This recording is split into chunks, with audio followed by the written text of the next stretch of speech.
You have fire in your gut? Okay, we're here for a reason, to win games. So if you didn't have that fire in your gut, you better light the fire pretty fast. Those Denver Broncos. Sean Payton's Mike McCarthy.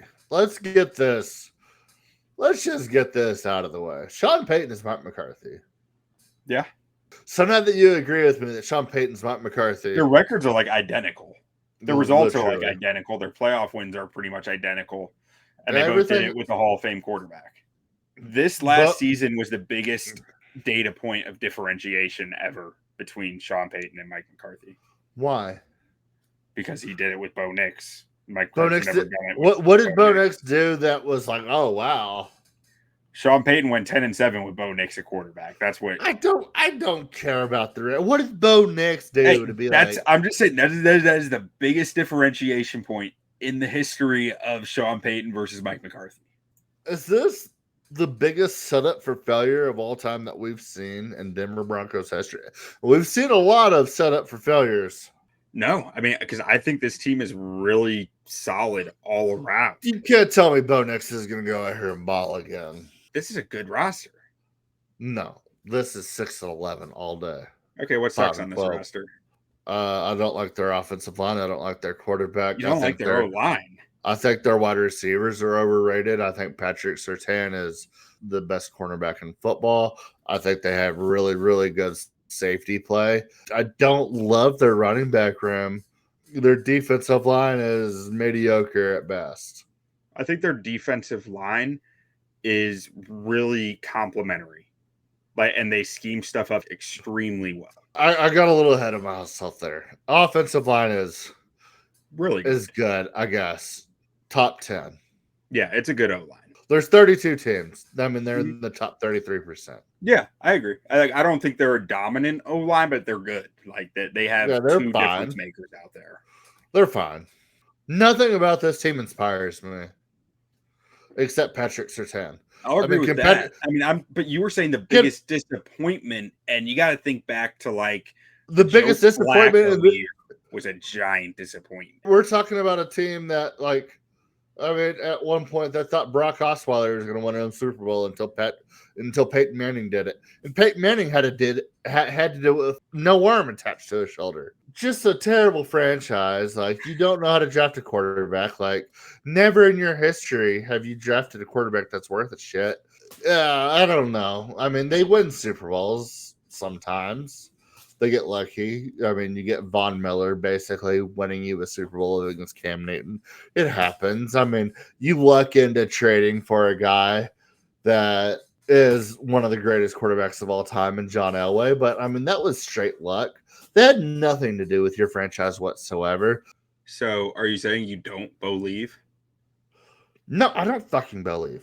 This is a 4-13 football team. I mean, I won't go. I think they're winning eight games. At least. Games. Okay, they go 8-9 at best. Yeah. 8-9 at best. I'm at best. I think they win probably 10, maybe 11. You think this best case scenario? We think this team wins 11 games. Yeah. In what world is this best case scenario with 11 games in this division? A world where the defense gets a lot of turnover luck. Okay, so Patrick Surtain gets 12 picks. Hufanga gets 6. Or Greenlaw maybe forces some fumbles. Brandon Jones is a really good safety. Jahdae Barron picked number 20 overall. A hell of a cornerback. Has real good ball skills. Like they have the defensive firepower and the O-line to keep the football on the ground. Like they could, if get lucky, into 11 win. This team's picking top 3 overall next year. Wow. See, I don't see that. Why? Their O-line they're too good in the trenches. They're just too good in the trenches. Their division is stacked. Okay, so everybody wants to talk about Sean Payton. He's probably the worst coach in this division. Not a wrong take. I mean, I don't know if I agree, but I don't necessarily disagree. Okay, just look at strictly at their division. How many division games did they win? 1? 2? I'm taking the Raiders over on both games. Chiefs fucking own this franchise since Mahomes got there. I'll take Harbaugh over him anyway. Any day of the week. That's 6 losses right there, in my opinion. It's highly dependent on the Raiders, honestly, because I want to believe in the Raiders. I just don't believe. Carroll's a great coach. I know he is. Anybody who no, it's not. They have a good roster. We'll get there. This team's bad. They're gonna lose six division games. They're 0-6 in the division before the fucking year even starts. They might only win 1 or 2. I'll give you that. Like, I think they're gonna have a tough time in the division. I agree. Okay, so 2-4 in the division.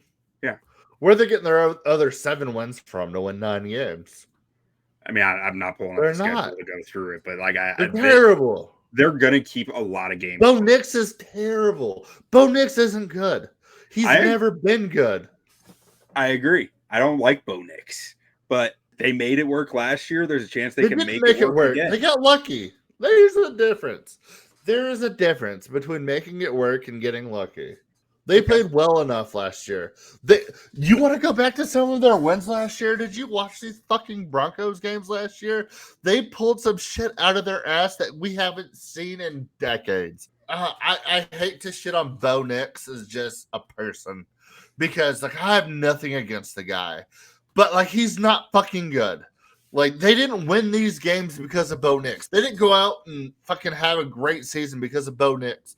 They got so fucking lucky on, like, 5 of their wins. It is ridiculous. And Sean Payton's fine. He's a fine coach. He did fine in New Orleans. And I don't hate Sean Payton.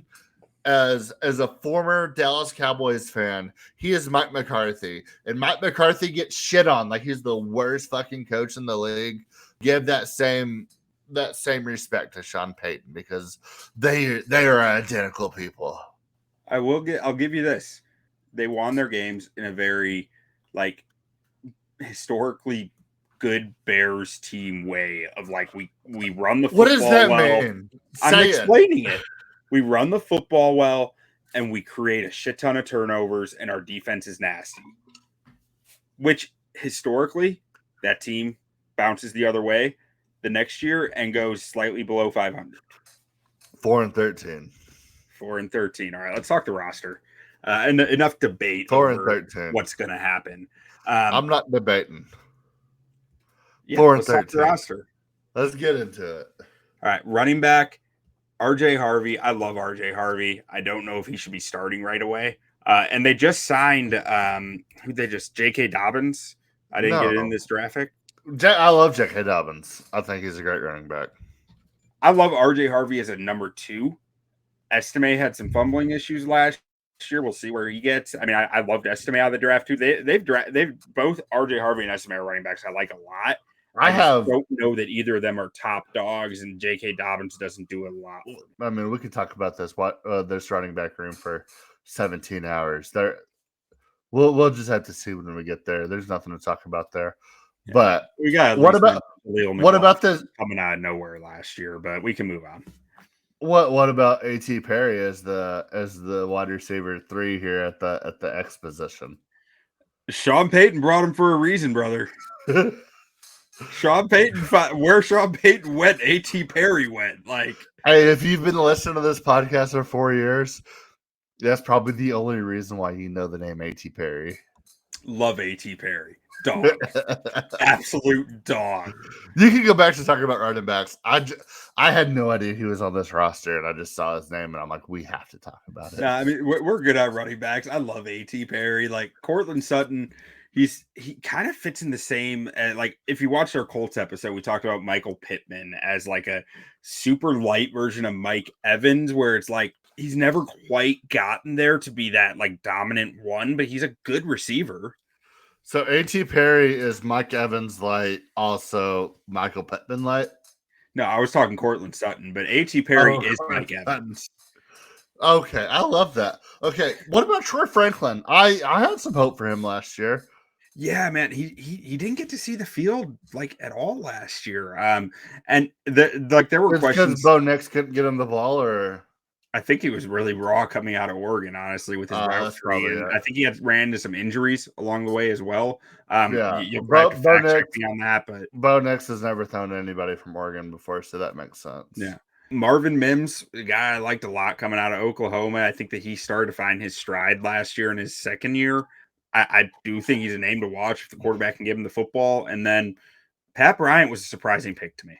I wasn't surprised he went to the Broncos. When I was talking Pat Bryant during the draft, I said the Broncos make a lot of sense for Pat Bryant. I feel like Sean Payton's offense would use a player like this well. I didn't expect them to take him in the third round, though. I thought he was a day 3 pick because there's questions about his ability to actually separate from man coverage, and his speed just isn't quite there. I'm interested to see what they have in mind for him, though, because he does fit in what Sean Payton likes to do.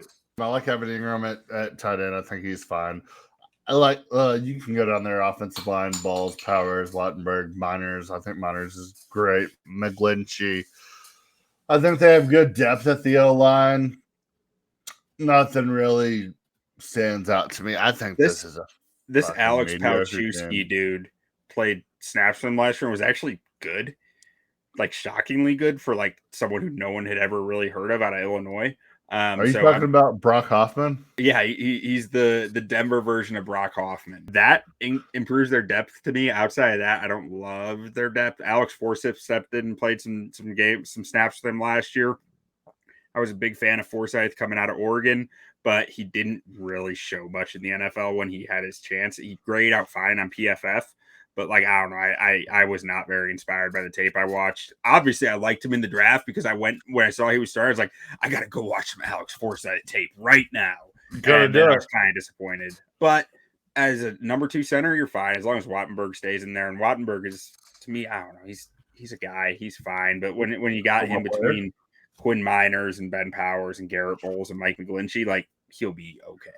All right, let's get into this defense before we project them to go 4-13. Zach Allen is one of the most underrated players in the NFL. I know a lot of people say that Pat Surtain is the best corner in the league. Can you be considered the best corner in the league while also simultaneously being like underrated? Because I still don't feel like Pat Surtain gets the credit he deserves. I agree.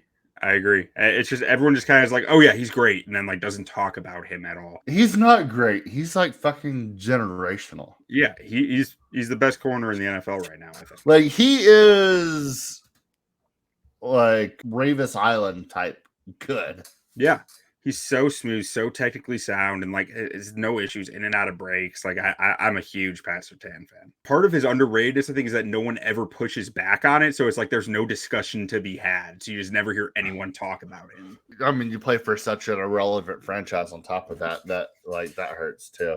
But yeah, I know we're gonna get to it. I just had to get it up the top.